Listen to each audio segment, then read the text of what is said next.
ஒவ்வொரு விக்கிரகங்களுக்குள்ளாரி மிகப்பெரிய அதிர்வலைகள் உண்டு. அந்த அதிர்வலைகள் மூலமாக வெளியாகக்கூடிய கதிர்வீச்சுகள் முன்னாடி இருக்கக்கூடிய மனிதனுடைய நோயை நிவர்த்தி செய்யும். எந்த கிரகத்தின் தாக்கத்தினாலும் அவருக்கு அந்த புற்றுநோய் வந்திருக்குது அப்படிங்கிறது ரொம்ப முக்கியம்.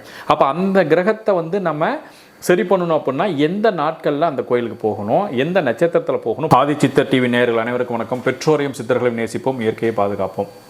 இன்றைக்கி இருக்கக்கூடிய வியாதிகளில் மிகப்பெரிய வியாதியாக பார்க்கக்கூடிய விஷயம் பார்த்திங்கன்னா புற்றுநோயின்னு சொல்லக்கூடிய மிக பயங்கரமான வியாதி தான் இருக்கக்கூடியதுக்கே காரணம். அப்படிப்பட்ட புற்றுநோய்க்கு மருந்தே இதுவரை இல்லைன்னு தான் சொல்கிறாங்க இல்லையா. ஆனால் முந்தைய காலகட்டங்களில் புற்றுநோய்க்கு மிக அற்புதமான ஒரு ஸ்தலத்தை கண்டுபிடிச்சி வச்சுருக்காங்க நம்ம முன்னோர்கள். சாதாரணமான ஆட்கள் கிடையாது. நம்ம ஆளுங்க அத்தனை பேருமே மிக அற்புதமான ஆட்கள், மிகப்பெரிய வித்தை தெரிந்தவர்கள். ஒவ்வொரு விக்கிரகங்களுக்குள்ளாரி மிகப்பெரிய அதிர்வலைகள் உண்டு.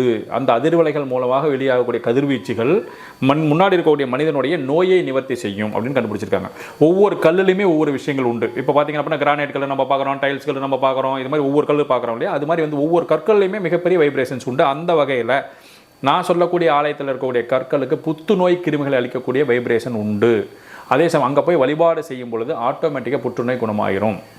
இது முழுக்க அற்புதமான பலன் தரக்கூடிய ஒரு விஷயம். இதில் என்னன்னா அவங்களுடைய சுய ஜாதகத்தின் அடிப்படையில் புற்றுநோயில் பல வகைகள் உண்டு அப்படின்ற மாதிரி எந்த கிரகத்தின் தாக்கத்தினாலும் அவருக்கு அந்த புற்றுநோய் வந்திருக்குது அப்படிங்கிறது ரொம்ப முக்கியம்.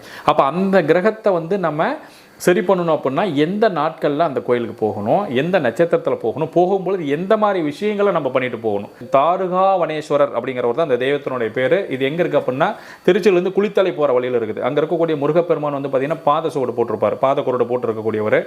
அதே மாதிரி லிங்கோத்பவர் இருக்கக்கூடிய இடத்துல பார்த்தீங்கன்னா அர்த்தநாரீஸ்வரர் இருப்பார். பல்வேறு சிறப்புகள் இருக்கக்கூடிய ஒரு அற்புதமான ஸ்தலம் அது. அங்கே ஒரு சில மெத்தடுகளை பயன்படுத்தி வழிபாடு செஞ்சுட்டு வந்தீங்க அப்படின்னா நிச்சயமாக புற்றுநோய் எந்த நிலையில் இருந்தாலும் மாறுதல்கள் உண்டாகும். ஏன்னா இறை சக்திக்கு மீறிய ஒரு சக்தி ஒன்றுமே கிடையாது அப்படிங்கிறது தான். அந்த மருத்துவம் உருவாகிறதும் இறைவன் மூலமாக தான் உருவாகுது. மருந்துகள் உருவாகிறதும் இறைவனுடைய பரிபூர்ண அருள்கடாட்சத்தில் தான் உருவாகுது. மிகப்பெரிய விபத்து ஏற்பட்டு பொழைச்சவனும் இருக்கிறான், சின்ன தடுமாறிக்கிற வந்து செத்தவனும் இருக்கான் இல்லையா. அப்போ இறைவன் தான் முடிவு செய்வார் இந்த நோயை நிவர்த்தி செய்ய வேண்டுமா வேண்டாம் பண்ணக்கூடாது அப்படிங்கிறத.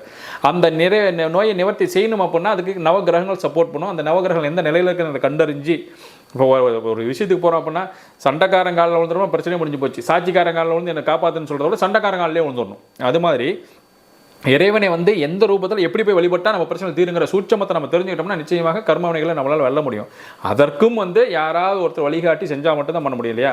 கூகுள் மேப்னு ஒரு விஷயம் இருக்குது, அது எங்கே போகணும் எப்படி போகணும்னு காமிக்குது, அதுக்கு தகுந்த மாதிரி நம்ம போயிடுறோம். அது மாதிரி யாராவது ஒரு வழிகாட்டின்னு ஒருத்தர் வேணும். உங்கள் சுய ஜாதகத்தில் எந்த கிரகத்தினால் பாதிப்பு ஏற்படுகிறதோ அதை தகுந்தாற்போல் பண்ணி நம்ம செஞ்சிட்டோம்னா நிச்சயமாக இந்த நோயிலிருந்து வெளியில் வந்துடலாம். பயன்படுத்துங்கள், பலனடையுங்கள். நன்றி.